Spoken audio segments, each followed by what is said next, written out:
그때 며느리가 햇반을 식탁 위로 탁 하고 던졌어요. 이거나 드시고. 제발 돌아가세요. 보기 싫어요. 정말? 피가 거꾸로 솟는 것 같았어요. 수년을 참아온 제가 한심하게 느껴질 정도로. 왜 그동안 참고 살았나 싶은 순간이었어요. 뭐라고? 다시 한번 말씀드릴까요? 어머님은 정말 그 주둥이 닥쳐라. 식탁과 함께 올려져 있던 그릇을 확 엎어버렸어요. 와장창. 하는 소리와 함께 모든 게 바닥으로 떨어졌죠. 으악! 어머님, 지금 뭐 하시는 거예요? 안 안 되죠? 안 된다고? 내가 뭐가 그렇게 보기 싫어? 내가 뭘 그렇게 잘못했는데 이런 대우를 받아야 하니? 아들이 놀라서 달려왔어요. 엄마! 제발 진정하세요. 너도 닥치고 거기 서 있어. 너가 더 가증스럽다. 나한테 뭐라고 약속했지? 기억나? 이 집 줄 때. 엄마, 평생 효도하면서 살게요. 이 은혜 절대 잊지 않을게요. 이랬던 게 고작 몇 년 만에 이 꼴이야? 이제 멈출 수 없었어요. 식탁 위에 있던 걸 모조리 쓸어냈어요. 며느리가 자랑하던 비싼 그릇들, 반찬통들. 다 바닥으로 떨어뜨렸죠. 어머님, 당장 그만하세요. 그런 식으로 난동 부리실 거면 나가세요. 난동. 이게 난동이야? 그리고 이 집 내 집이야. 나갈 거면 너네들이 나가. 세월이 참 빠르네요. 창가에 앉아 고물들을 정리하다 보면 그때 기억이 생생히 떠올라요. 저는 남편과 이른 이별 후에 어린 아들을 데리고 고물상의를 하기 시작했어요. 그때는 얼마나 막막했었는지 모릅니다. 처음 고물상을 시작했을 때가 떠오르네요. 그때 재혁이가 초등학교 2학년이었죠. 남편이 떠나고 난 후 앞이 캄캄했지만 무언가는 해야 했어요. 어린 아들을 보면서 가장 먼저 든 생각은 이 아이만큼은 배고프게 키우지 말아야지였어요. 가진 기술도 없고 배운 것도 없는 제가 우연한 계기로 하게 된 것은 고물상이었어요. 처음엔 동네 사람들의 시선이 따갑기만 했죠. 뒤에서 수군거리는 게 다 들리더군요. 하지만 어린 아들을 키울 생각에 물불 가릴 게 없었나 봐요. 새벽이면 어김없이 끌차를 끌고 나갔어요. 아직 잠든 도시를 돌아다니며 버려진 물건들을 하나하나 모았죠.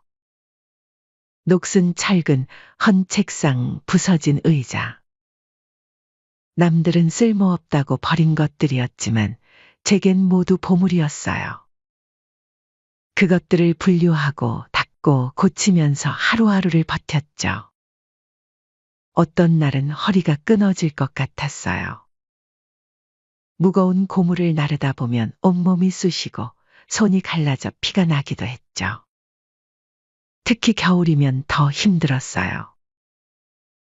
차가운 바람에 손이 얼어붙는 것 같았지만 멈출 수는 없었어요. 아들을 위해서라도 이겨내야 했으니까요. 처음엔 수입이 변변찮았어요. 돈이 없어 학원도 못 보내고 용돈도 넉넉히 못 줄 때는 가슴이 미어졌죠. 하지만 차근차근 모은 돈으로 고물상을 인수해 사업을 이어갔어요. 남들은 비웃을 수도 있겠지만 저는 제가 하는 일에 자부심이 있었어요. 사람들이 버린 물건에도 새 생명을 불어넣을 수 있다는 걸 믿었거든요. 그게 제 철학이자 자부심이었죠. 낡은 것들을 고치고 다듬어서 다시 쓸 수 있게 만드는 일. 그렇게 하루하루를 살다 보니 어느새 아들 재혁이가 대학생이 되어 있더라고요. 그리고 마침내 재혁이가 대기업에 취직했다는 소식을 들었을 때, 그때의 기쁨은 말로 표현할 수가 없었어요.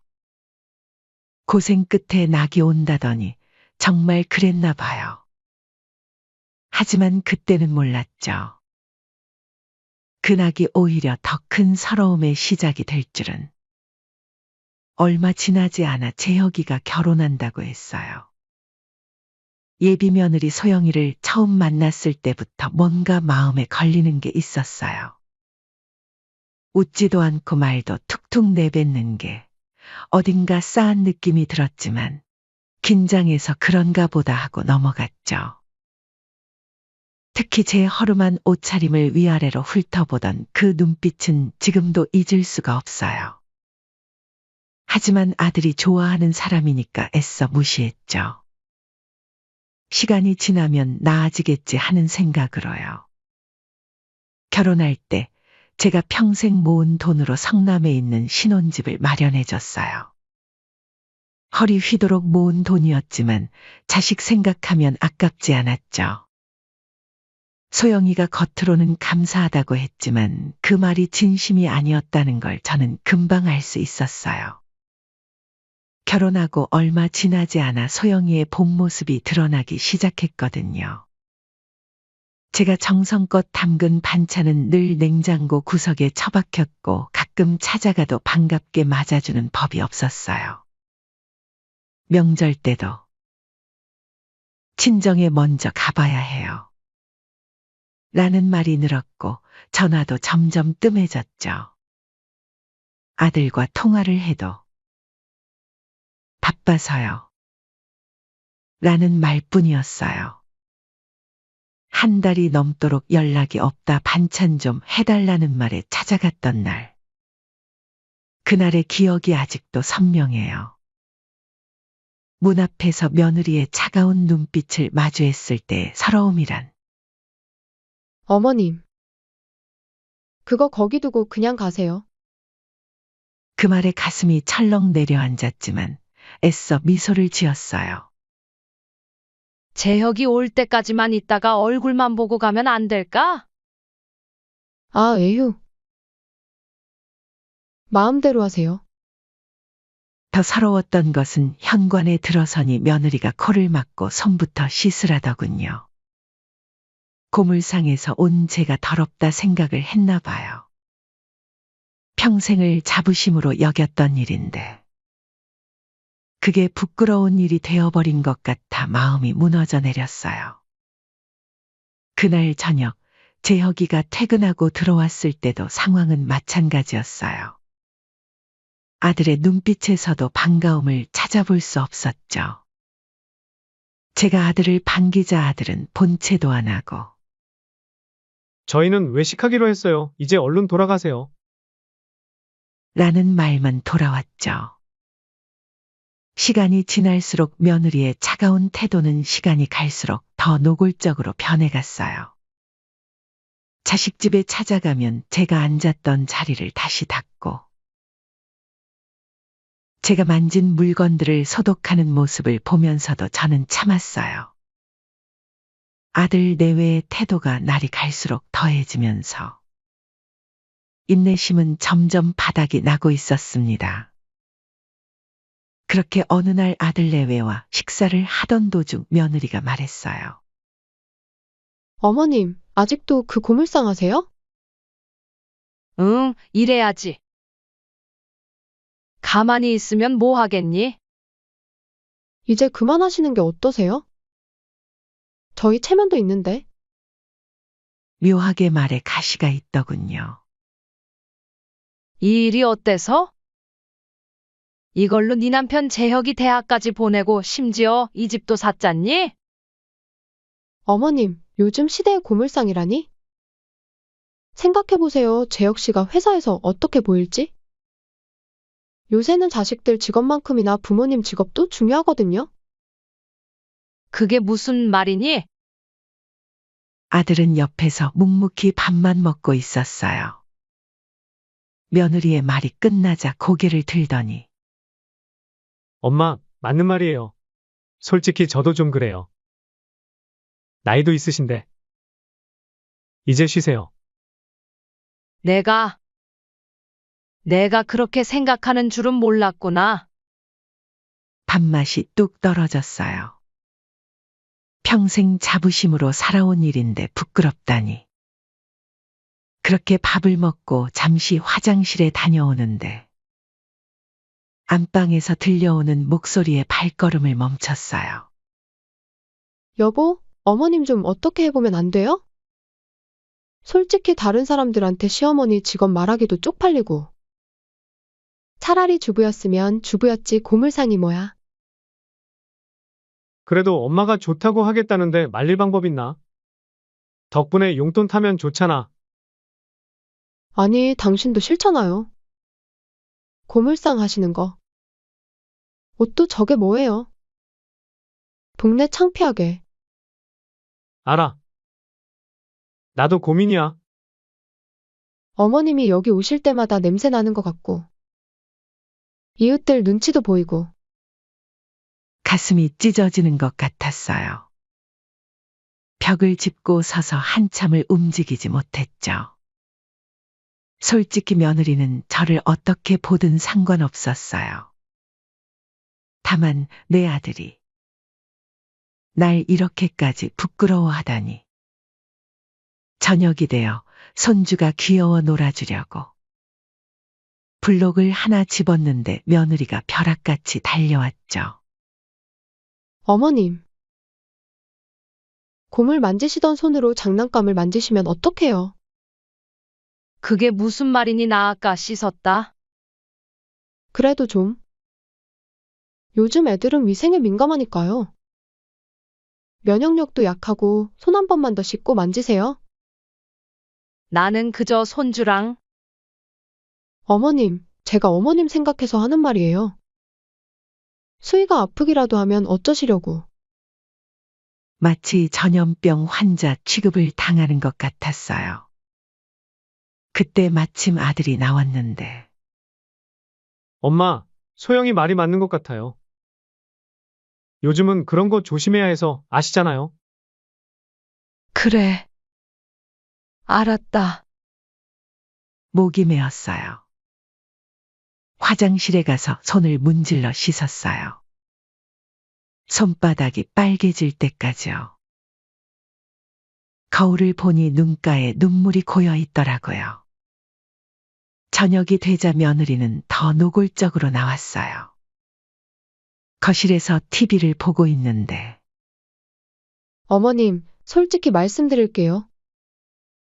아까 말이 나와서 하는 건데 저희가 위생에 예민해서 어머님 오시면 조금 불안해요. 뭐라고?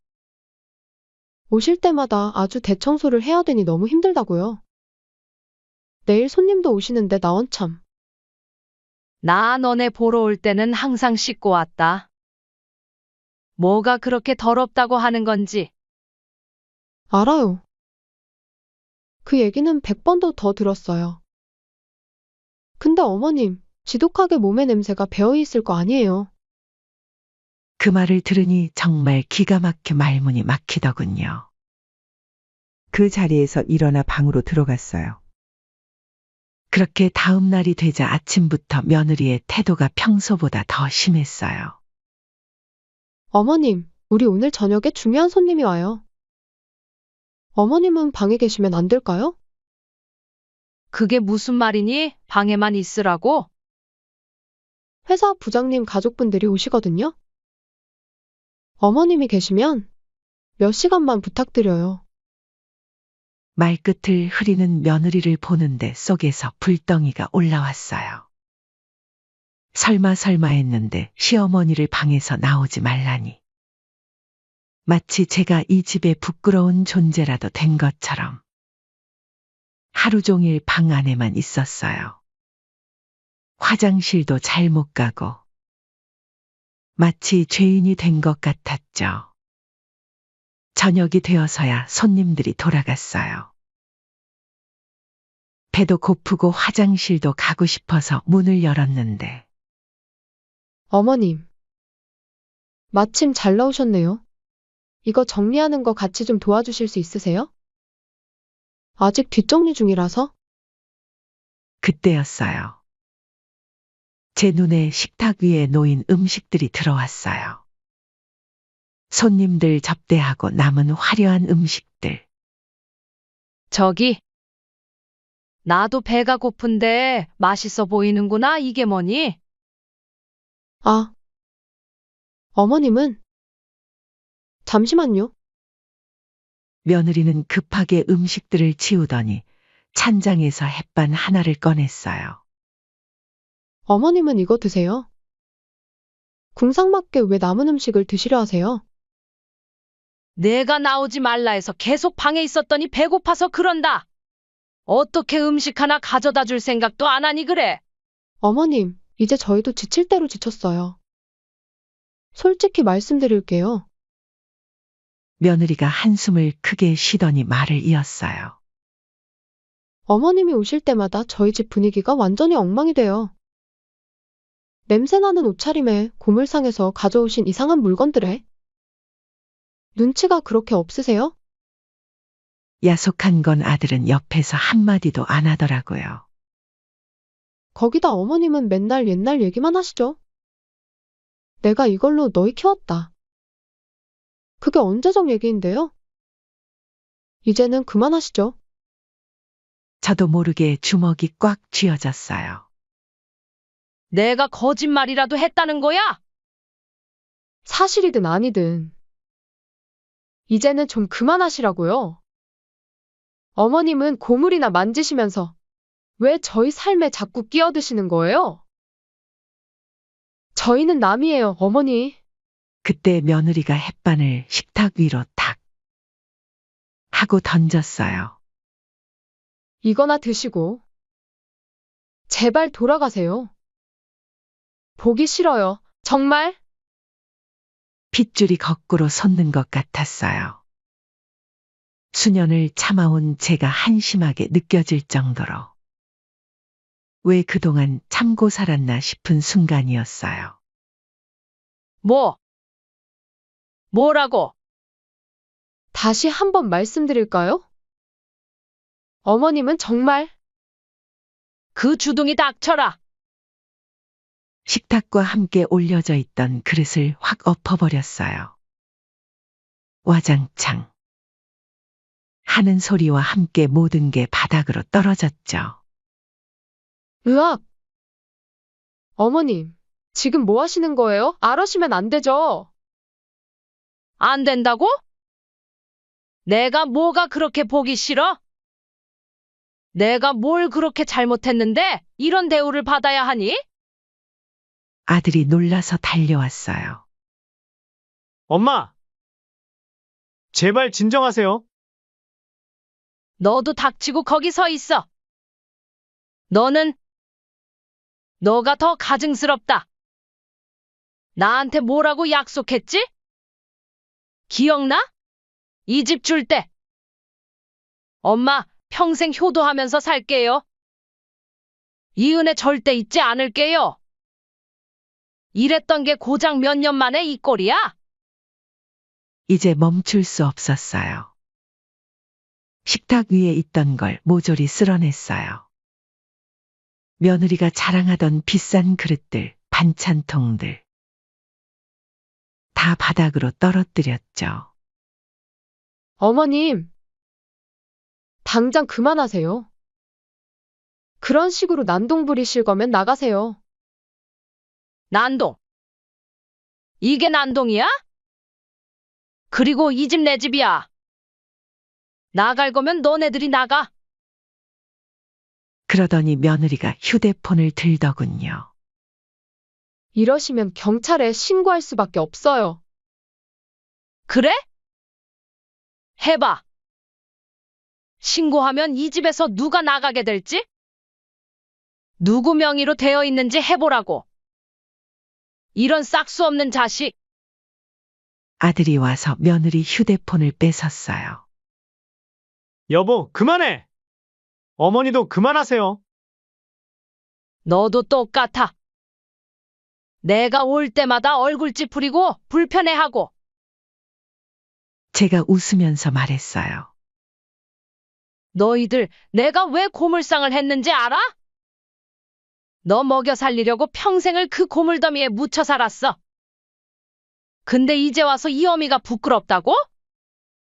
이런 천벌 받을 놈. 너넨 내 고물상에 있는 고물만도 못하다. 냉장고로 가서 며느리가 구석에 처박아뒀던 제 반찬통들을 모조리 꺼냈어요. 이것 봐. 내가 정성 들여 만든 반찬들 다 곰팡이 피었네. 너희 마음처럼. 반찬통을 하나씩 바닥에 던졌어요. 며느리는 소파에 주저앉아 울기 시작했고 아들은 어쩔 줄 몰라 하며 서 있었죠.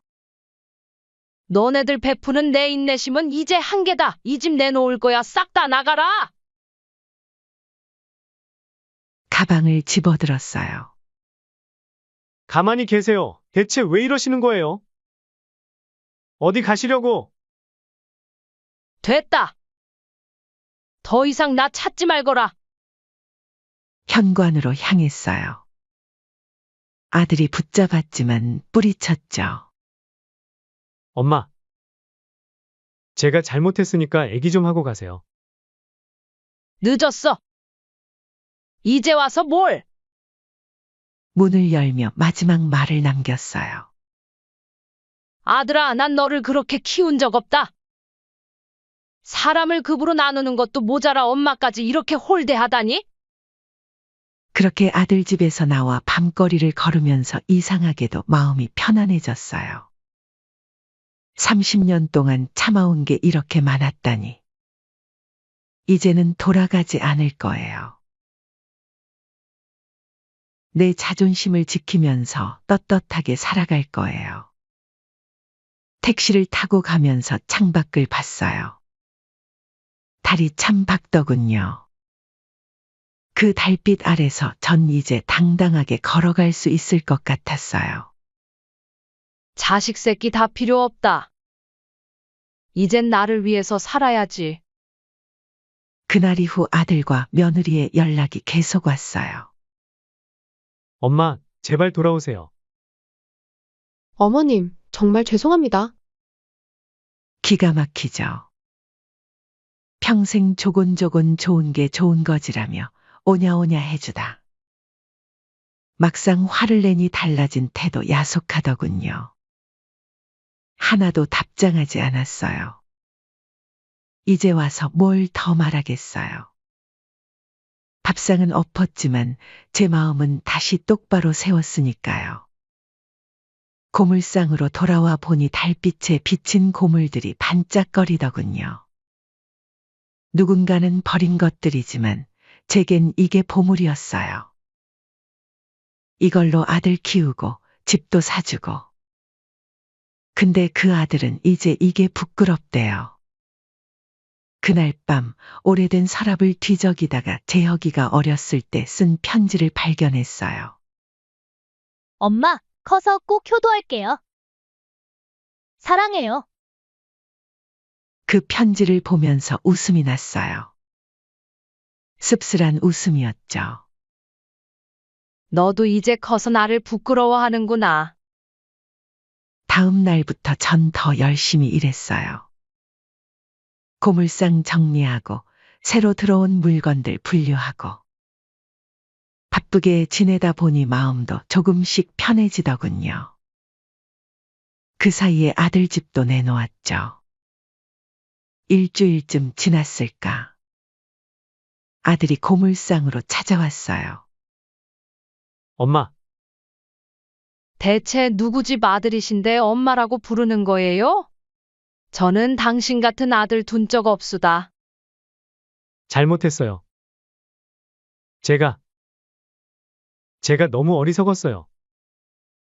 이제 와서 엄마가 이 일을 왜 하시는지. 이제야 알 것 같아요. 아들이 눈물을 보이더군요.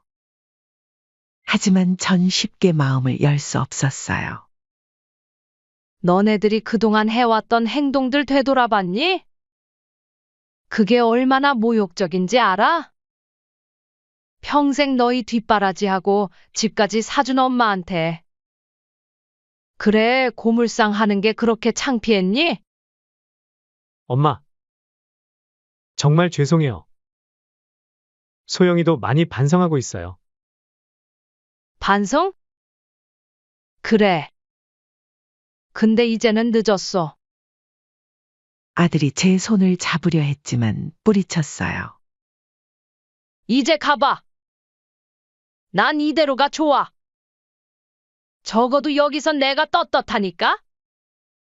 그렇게 아들을 돌려보냈어요. 가슴이 아팠지만 이번만큼은 지켜야 할 게 있었거든요. 바로 제 자존심이었죠. 지금도 가끔 그날 밤이 생각나요. 밥상을 엎었던 그 순간.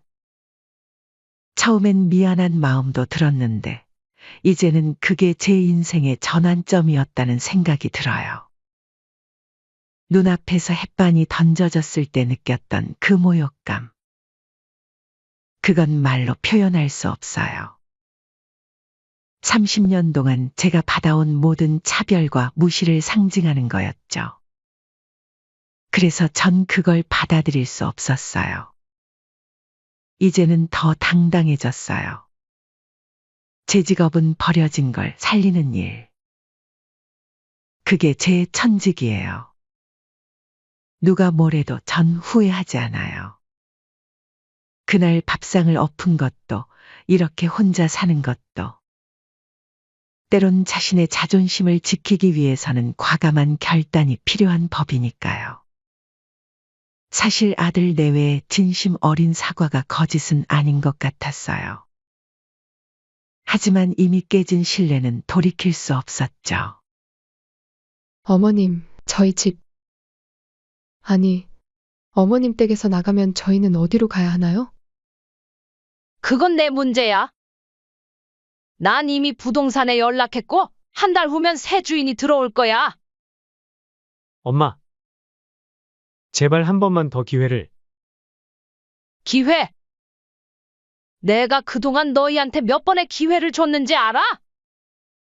이제는 정말 끝이야. 한 달 안에 이사 나가. 새 주인한테 패 끼치지 말고. 어머님, 저희가 잘못했어요. 제가 너무 교만했어요. 맞아. 내가 교만했어. 근데 그 교만이 얼마나 큰 상처를 줬는지도 알아야지. 며느리는 계속 눈물만 흘렸어요. 아들은 마지막으로 한 번 더 애원했죠. 그렇게 일주일이 지났어요. 매일같이 찾아오는 아들 내외를 매번 쫓아냈죠. 어떤 날은 마음이 흔들릴 때도 있었지만 그때마다 그들이 던진 햇반이 떠올랐어요. 한 달 후 정말로 집이 팔렸어요. 제가 원하던 가격보다 더 높게 팔렸죠. 아들 내외는 월세 단칸방으로 이사를 갔다고 해요. 엄마, 저희 정말 이렇게 끝나는 건가요? 너희가 선택한 거야. 매각 대금을 받아들고 처음으로 웃음이 났어요. 이상하게도 후련했거든요. 그 돈으로 전 새로운 시작을 했어요. 고물상을 더 크게 확장하고 재활용 센터로 키워냈죠.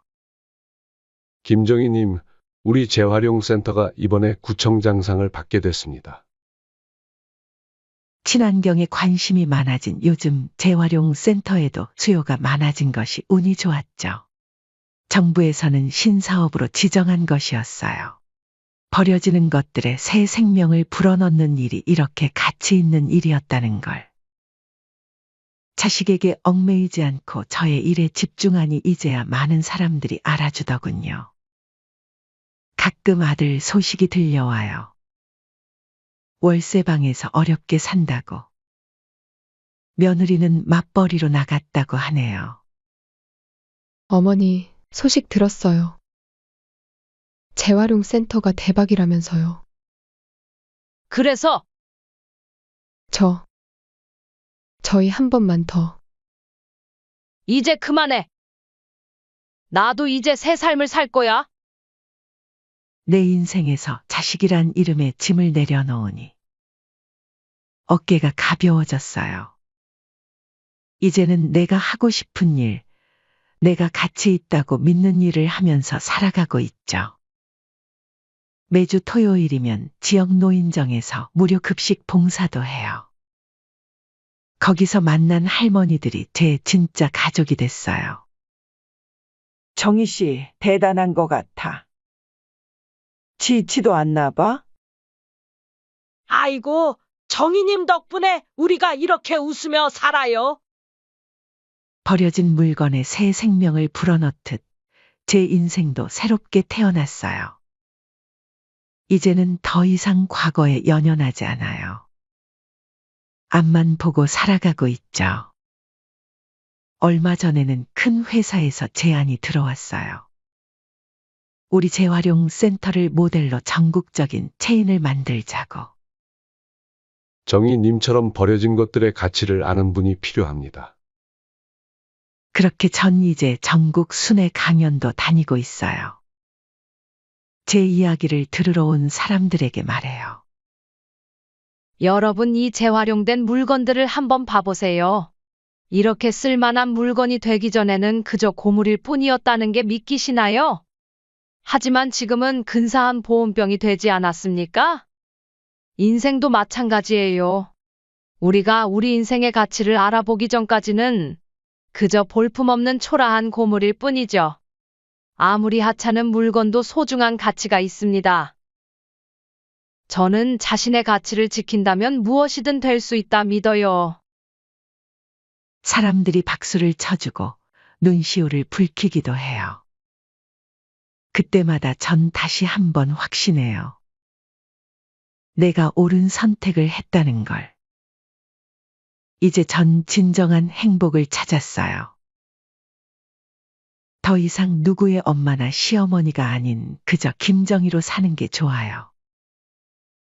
내 삶의 주인으로 살아가는 이 시간이 그 어느 때보다 행복하답니다. 가끔 밤에 달을 보면 그날이 떠오르기도 해요. 하지만 이제는 아프지 않아요. 그날의 선택이 있었기에 오늘의 제가 있으니까요. 그렇게 허리가 아파 찾아간 병원에서 예비 며느리의 실체를 듣게 될 줄이야. 상상이나 했겠습니까? 아, 혹시 정훈식 어머님 되세요? 회진을 도는 담당 의사가 제 차트를 보더니 물었어요. 네, 맞아요. 무슨 일이라도? 저를 보자 의사의 표정이 심각해졌고 이내 곧 뜻밖의 말을 하더군요. 아, 저는 운식이 학교 선배입니다. 다름이 아니고 운식이가 만나고 있는 수진 씨에 대해서 말씀드릴 게 있어서. 네, 제 아들 운식이랑 약혼한 사람인데. 무슨 일이라도?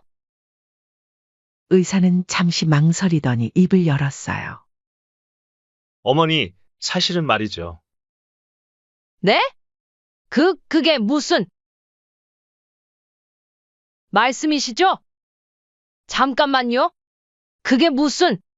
그렇게 우연히 찾아간 병원에서 제 인생에서 가장 황당하고 어이없는 얘기를 듣게 될 줄이야. 안녕하세요. 저는 용문사 근처에서 한정식집을 운영하고 있습니다. 비빔밥과 더덕구이로 이름을 알리게 된 제 식당은 용문사에 와보셨다면 아실 분들은 아실 만한 식당이라 생각해요. 지금이야 발 뻗고 편히 자지만 저에겐 말 못할 고난의 시간들이 있었어요. 젊은 시절 남편의 바람으로 이혼을 하고 두 아이를 키우려고 무작정 달려왔습니다. 당시 첫째 지숙이는 10살, 막내 운식이는 8살이었죠. 낮에는 식당 일을 하고 밤에는 포장마차를 하면서 악착같이 살았어요. 그 시절을 떠올리면 지금도 코끝이 찡해져요. 돈이 없어 아이들 학원 한 번 제대로 보내지 못했지만 두 아이는 착하게 자라주었어요. 특히 딸 지숙이는 어릴 때부터 야무졌어요.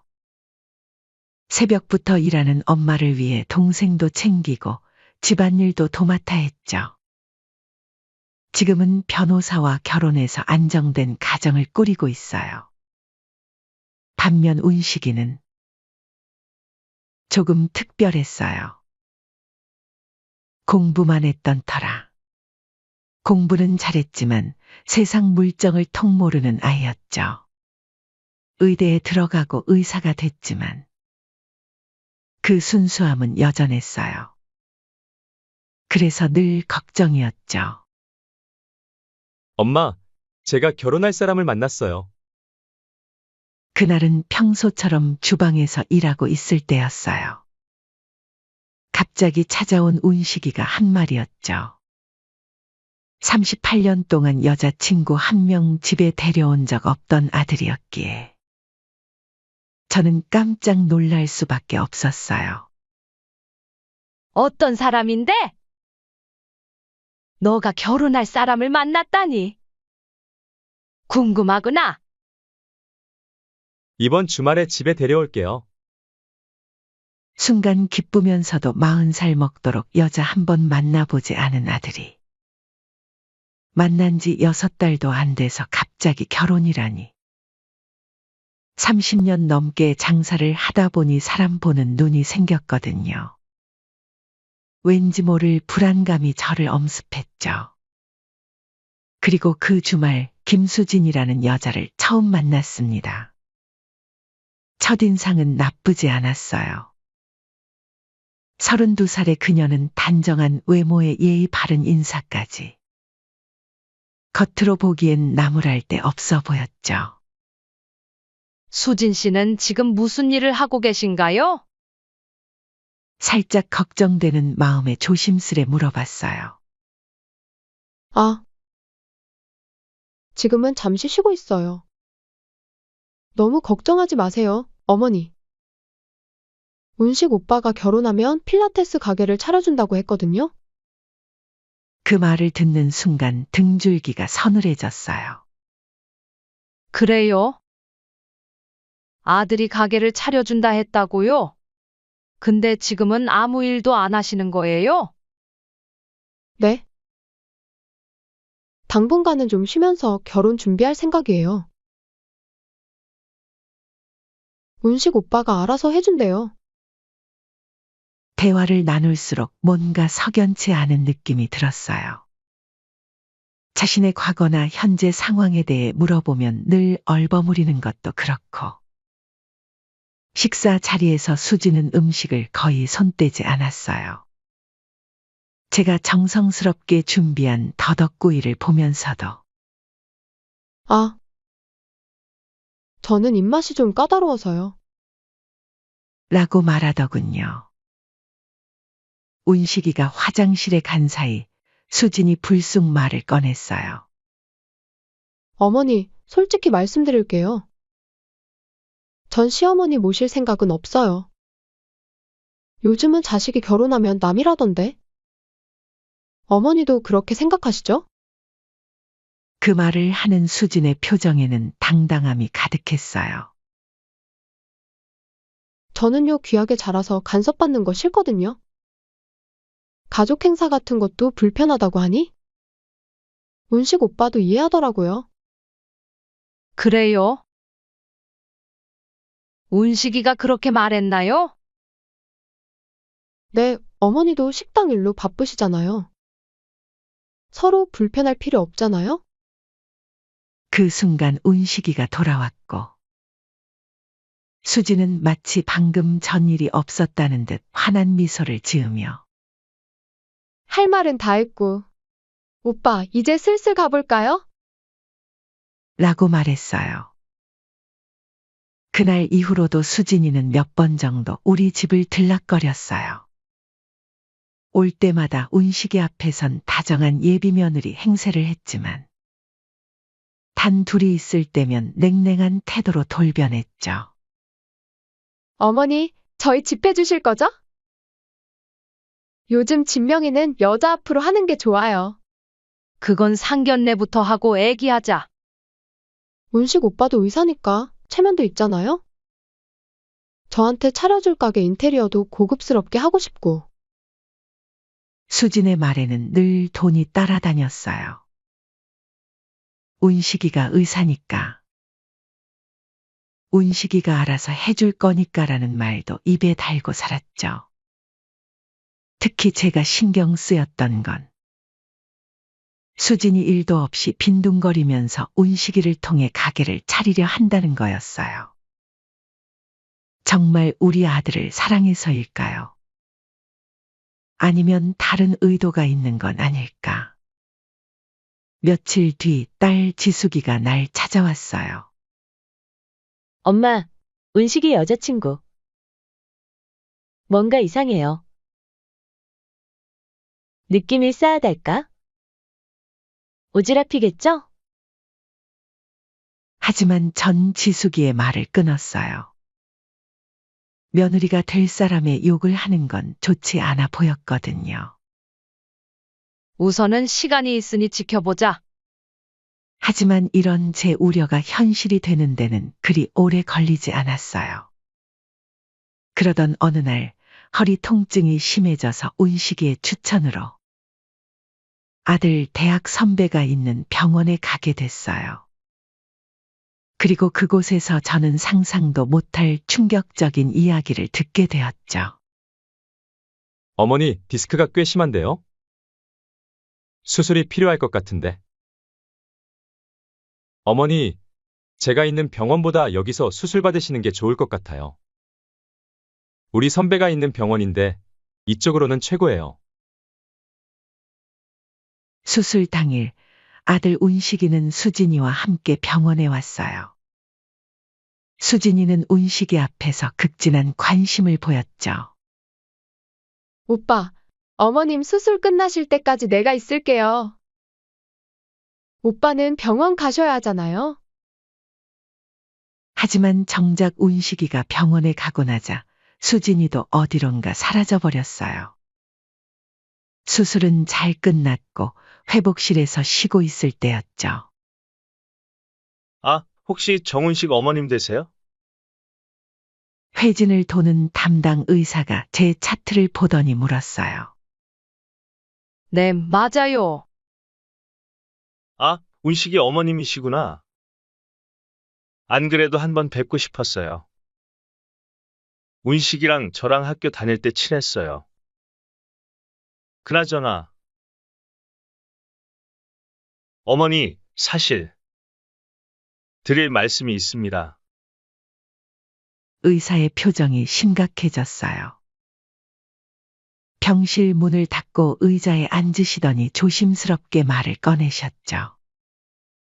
운식이랑 약혼한 수진 씨에 대해서요. 네? 혹시 무슨 일이라도? 운식이 선배는 잠시 망설이더니 입을 열었어요. 어머니, 사실 그 분에 대해서 좀 말씀드려야 할 것 같아요. 제가 아는 동료 의사만 해도 둘이나 그 분한테 피해를 봤거든요. 피해라뇨? 무슨 말씀이시죠? 김수진 씨는 의사들 사이에서는 꽤 악명 높은 분이에요. 전문직 남성들을 상대로 결혼을 미끼로 접근하는 것으로 유명하죠. 잠깐만요. 그게 무슨...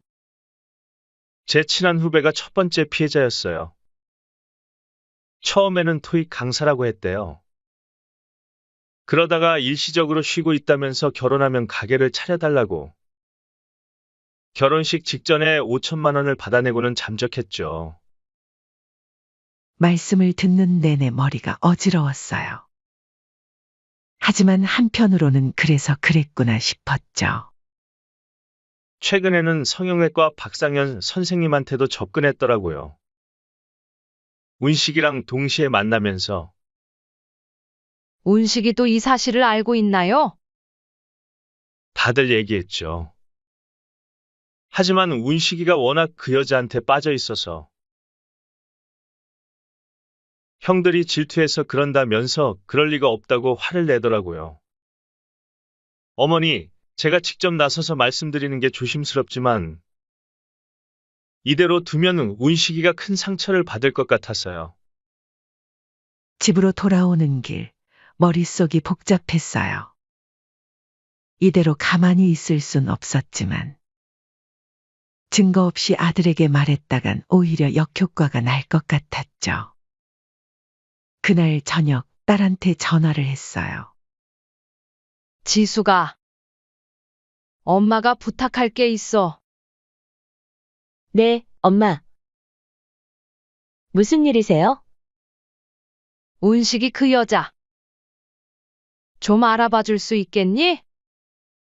제가 자초지종을 설명하고 잠시 침묵이 흐르더니 지숙이가 말했어요. 사실 저도 그 사람 좀 이상하다고 생각했어요. 결혼식 전에 오빠한테 자기 명의로 된 건물을 사달라고 했다고 하고. 남편한테 부탁해서 조사 좀 해볼게요. 그래, 그게 좋겠다. 강서방이 변호사니까 한번 물어보렴. 그렇게 일주일 뒤 지숙이가 급하게 찾아왔어요. 엄마, 큰일 났어요. 이거 봐요. 지숙이가 보여준 자료들은 충격적이었어요. 수지는 이미 5번이나 비슷한 수법으로 사기 행각을 벌였던 전과자였어요. 이건 전가 기록이에요. 보세요. 2019년에는 성형외과 의사를 상대로 8천만 원을 받아냈고 2020년에는 변호사한테 1억을. 엄마, 생각보다 심각한데. 어떻게 이런 일이 있을 수가 있죠? 이것만이 아니에요. 강서방이 아는 사설 탐정한테 부탁해서 구해온 자료예요. 지숙이가 들고 온 영상을 보면서 정말 충격 그 자체였죠.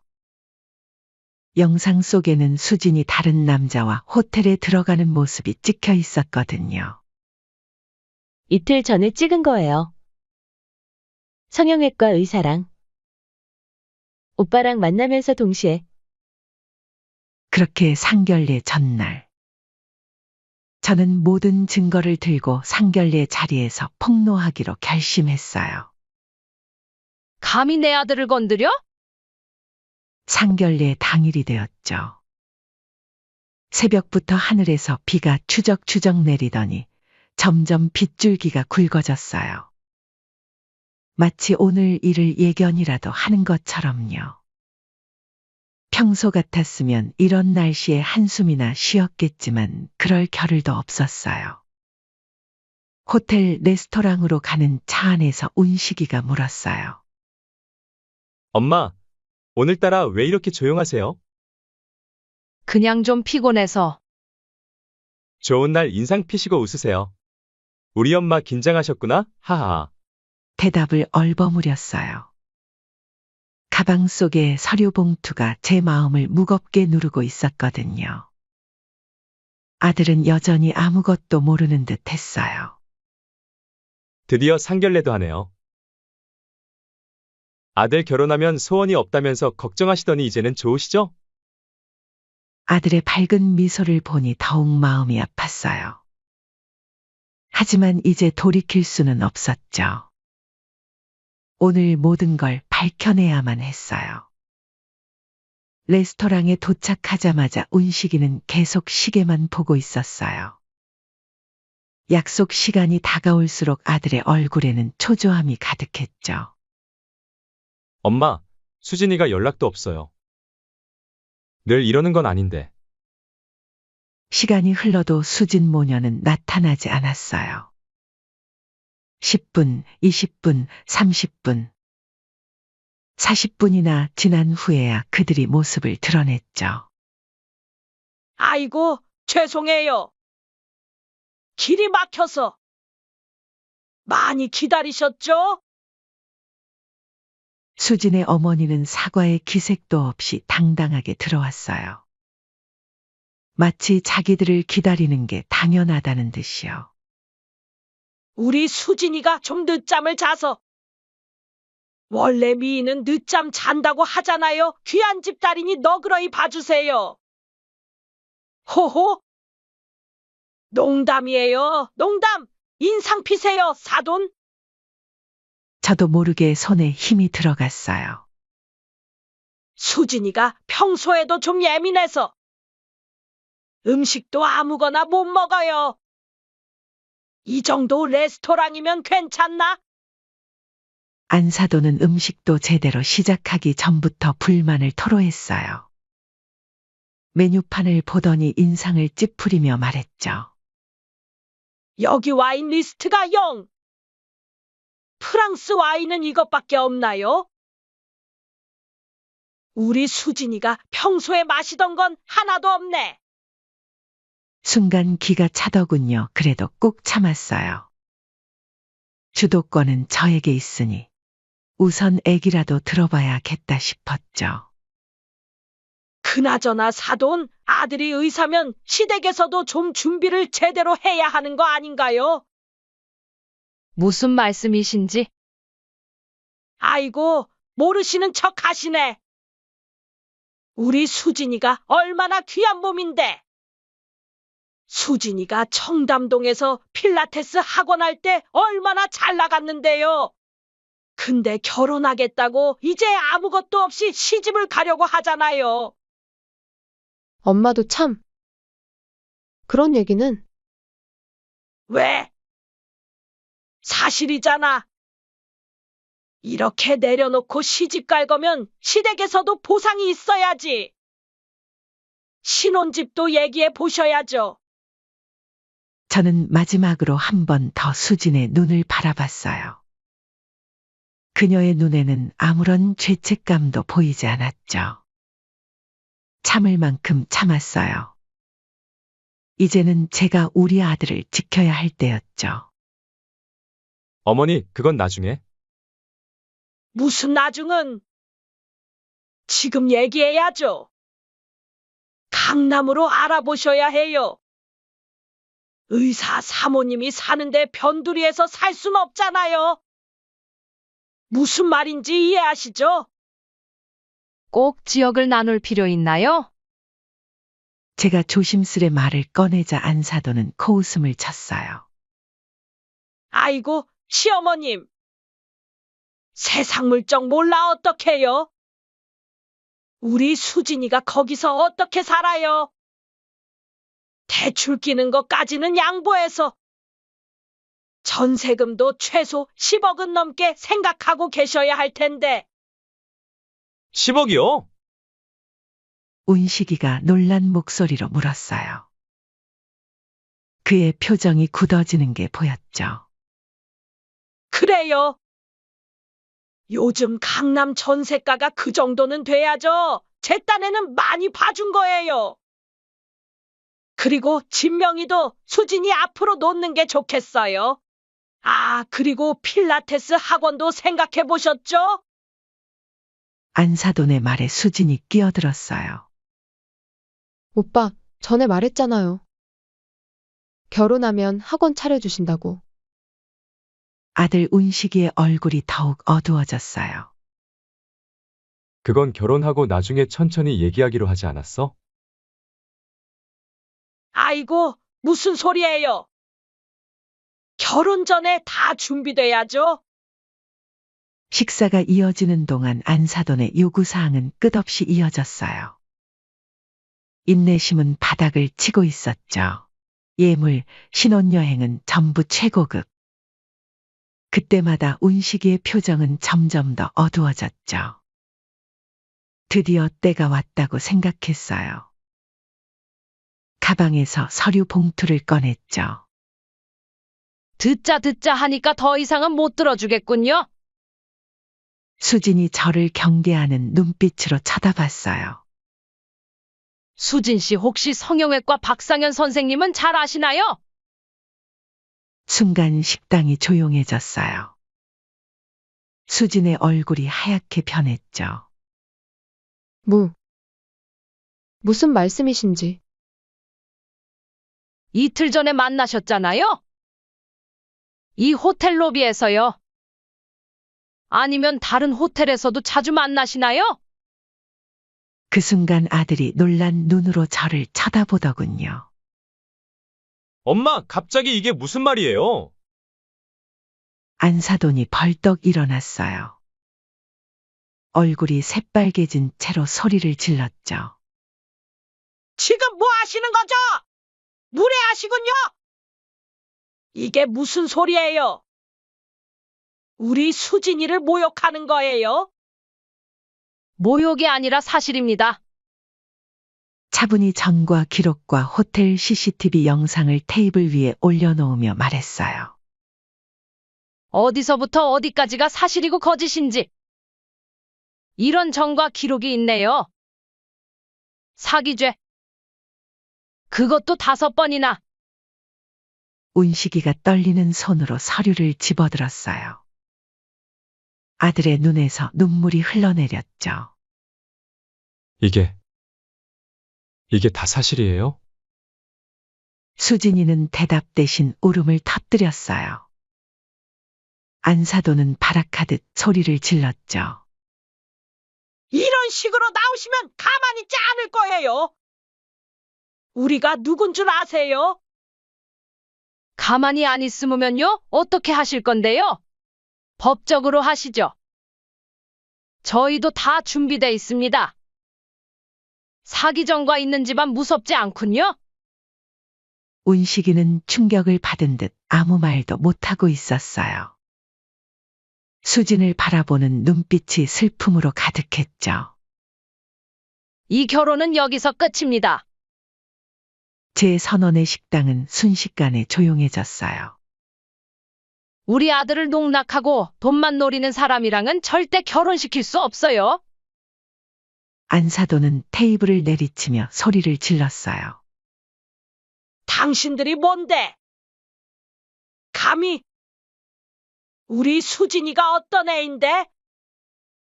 동시에 여러 명의 남자를 만나면서 돈을 뜯어내는 사기꾼이죠. 엄마, 그만하세요. 운식이의 떨리는 목소리가 들렸어요. 아들의 눈에는 눈물이 가득했죠. 수진 씨, 왜 이러셨어요? 전 정말 사랑했는데. 수진은 울음만 터뜨린 채 아무 말도 하지 못했어요. 안사돈은 계속해서 욕설을 퍼부으며 자리를 박차고 일어났고 수진은 그 뒤를 따라 달아났어요. 그날 밤 운식이는 한동안 제 눈을 마주치지 못했어요. 방에 틀어박혀 아무도 만나지 않으려 했죠. 하지만 저는 알고 있었어요. 시간이 지나면 아들도 이해할 거라는 걸. 제가 한 선택이 옳았다는 걸. 아들의 인생을 망치게 할 순 없었으니까요. 폭풍과도 같은 상견례가 끝난 지 한 달이 지났어요. 늦은 저녁 식당 마감 준비를 하고 있는데 누군가 문을 두드리더군요.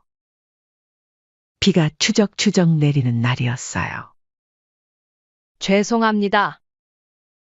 저희는 아직 문 열기 전인데. 고개를 들어보니 수진이었어요. 굉장히 초라한 모습이었죠. 눈가에는 짙은 다크서클이, 얼굴은 헬쑥해져 있었어요. 어머니.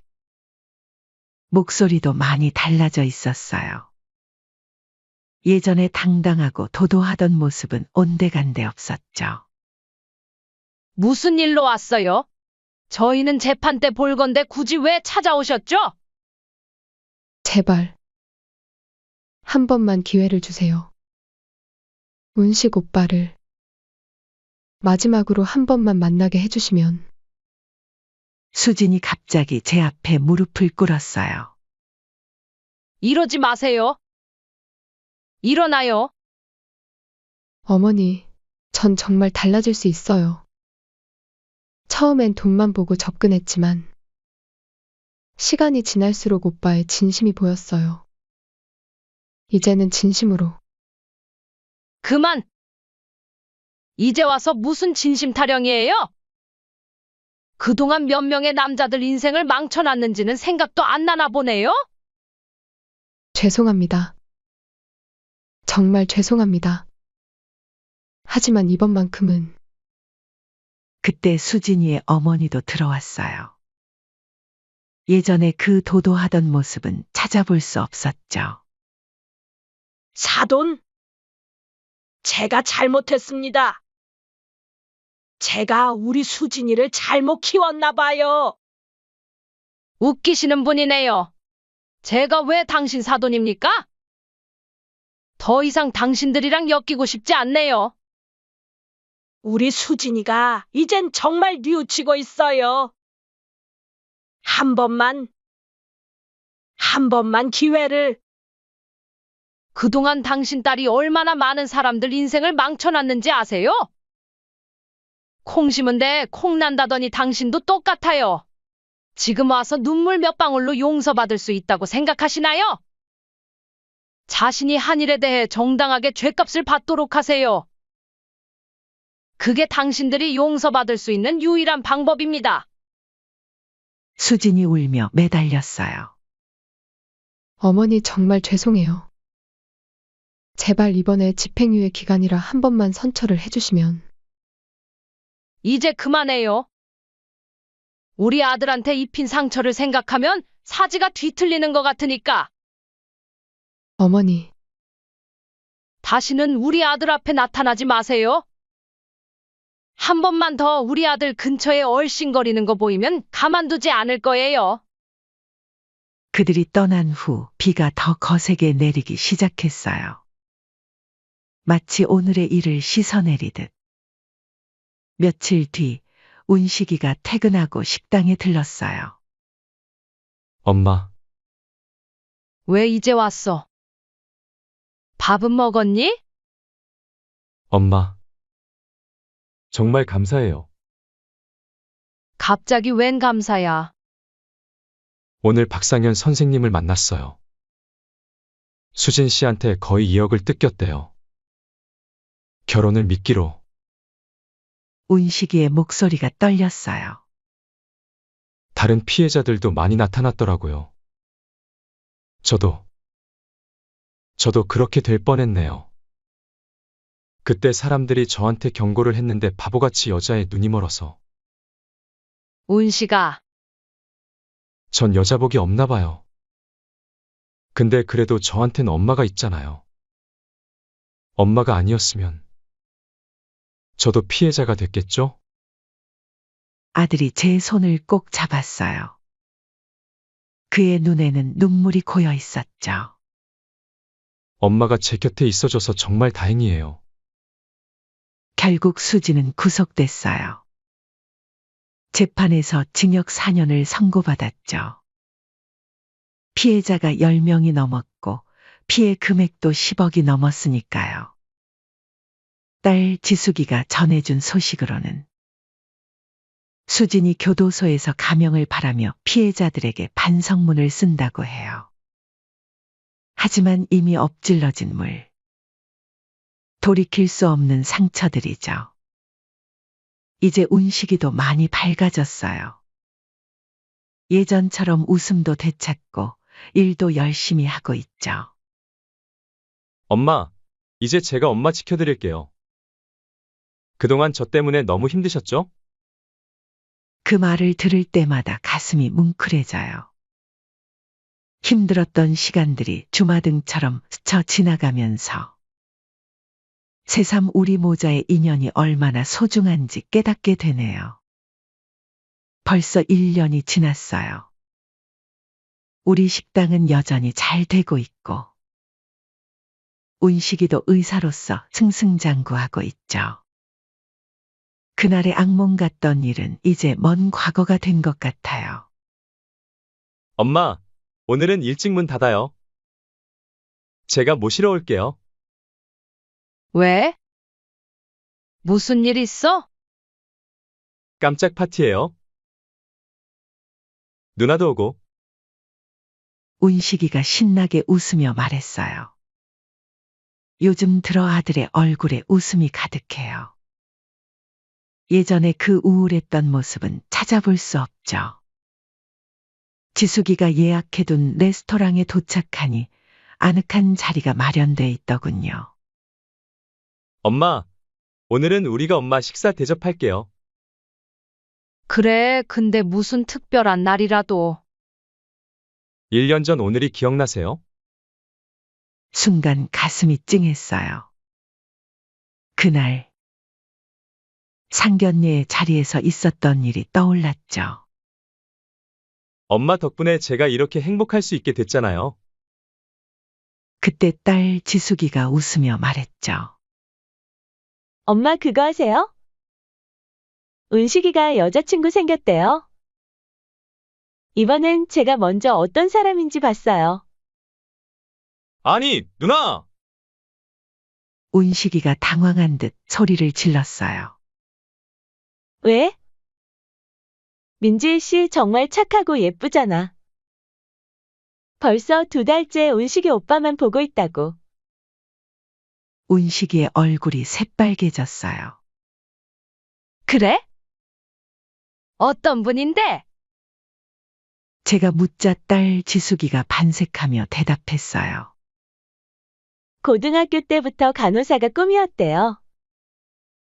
봉사활동도 열심히 하고 정말 마음씨 곱고 착한 친구예요. 그런데 운식이는 왜 이렇게 부끄러워하는 거야? 그게 사실 벌써 몇 번 만났어요. 뭐라고? 그런 중요한 얘기를 엄마한테 안 했다고? 엄마가 또 걱정하실까봐. 이번엔 제가 정말 신중하게 알아봤어요. 누나한테도 물어보고. 운식이의 눈빛이 진지했어요. 민지 씨는 정말 다른 분이에요. 환자들한테도 친절하고 동료들 사이에서도 평판이 좋고. 그래. 엄마도 한번 만나보고 싶네. 정말요? 엄마가 허락해 주시는 거예요? 그래. 우리 아들이 이제는 사람 보는 눈이 생겼을 테니까. 다들 웃음이 터졌어요. 그렇게 우리의 새로운 시작이 열렸죠. 일주일 후 민지를 처음 만났어요. 수진과는 전혀 다른 인상이었죠. 수줍은 미소와 맑은 눈빛이 무척 인상적이었어요. 어머님, 안녕하세요. 저는 김민지라고 합니다. 그동안 우리 아들 잘 챙겨줬다면서요? 아니에요. 제가 오히려 많이 배우고 있어요. 운식 씨 환자분들한테도 정말 친절하시고 수줍게 웃는 모습이 참 멋있었어요. 민지와의 첫 만남 이후 운식이의 표정이 더욱 밝아졌어요. 주말마다 데이트를 하고 퇴근 후엔 함께 저녁을 먹으러 오곤 했죠. 어머님, 제가 요리 배우고 있어요. 다음엔 제가 직접 해드릴게요. 민지는 정말 성실했어요. 일도 열심히 하면서 봉사도 다니고. 그런 모습을 보면서 이번엔 정말 괜찮겠구나 싶었죠. 6개월이 지나고 운식이가 조심스레 말을 꺼냈어요. 엄마, 이번엔 정말 진지하게. 결혼하고 싶어요. 그래. 엄마도 민지가 마음에 들어. 이번엔 상견례도 평화롭게 진행됐어요. 민지의 부모님은 겸손하고 따뜻한 분들이었죠. 저희 민지가 부족하지만 잘 부탁드립니다. 아니에요. 오히려 우리 아들이 많이 배워야 할 것 같네요. 결혼식 준비도 순조롭게 진행됐어요. 엄마, 이제 정말 행복해질 수 있겠죠? 그래. 우리 아들이 이제 진짜 행복을 찾은 것 같네. 요즘은 일요일마다 세 식구가 모여 식사를 해요. 어머님, 저희가 효도하게 오래오래 건강하셔야 해요. 그렇게 우리는 진정한 가족이 되어가고 있어요. 이제는 과거의 아픔도 모두 잊고 새로운 행복을 만들어가고 있답니다.